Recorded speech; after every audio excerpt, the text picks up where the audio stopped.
This is the US military's most powerful cannon, the electromagnetic railgun, which can shoot up to 100 nautical miles at Mach 7.5 and impacting the target at Mach 5, using only energy as its propellant.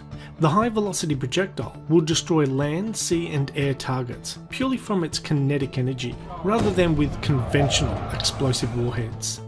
So what is a railgun? Well, the EM Railgun Launcher is a long-range weapon that fires projectiles using electricity instead of chemical propellants like gunpowder. Magnetic fields created by high electrical currents accelerate a sliding metal conductor or armature between two rails to launch projectiles at 4,500 miles per hour. Basically, it shoots a big solid metal projectile at very high speeds at vast distances and does damage using kinetic energy, only using electricity to shoot. The railgun works by storing power for several seconds, generated from an external source, like a ship. After the weapon is charged with some 32 megajoules of energy, its capacitors send an electrical pulse down two long rails, one negatively charged and one positively charged, generating an electromagnetic field that fires the projectile along the two rails at up to Mach 7. Using extreme speed, the warhead impacts with high kinetic energy, ripping a hole through whatever it was aimed at. The 25-pound projectile is a non-explosive bullet, like a big dart, inside an aluminium alloy casing or sabot, that falls away after the projectile leaves the barrel.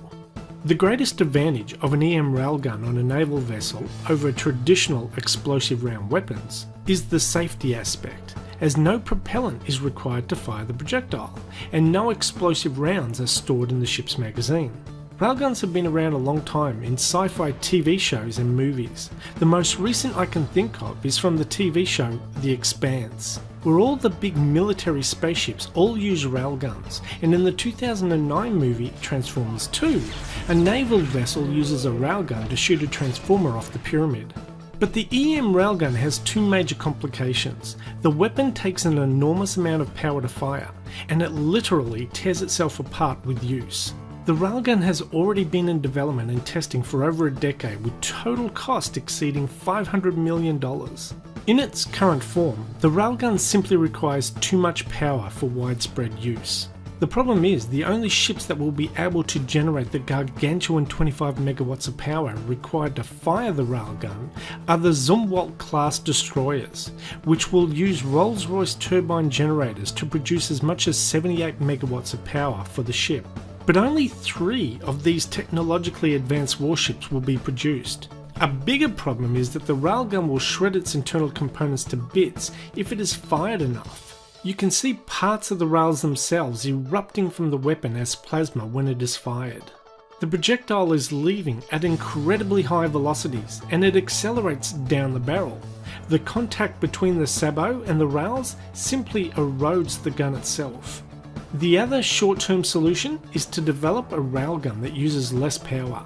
An EM railgun that could fire a projectile at 2,500 miles per hour instead of 4,600 miles per hour and hit a target at 50 nautical miles instead of 100 nautical miles would still be incredibly useful, especially if the Navy could mount the weapon on existing warships. A less powerful railgun still has all the advantages of being cheaper to fire and removing dangerous explosives from a ship. Anyway, that's the end of this video. Thanks for watching and we'll see you next time. Bye bye.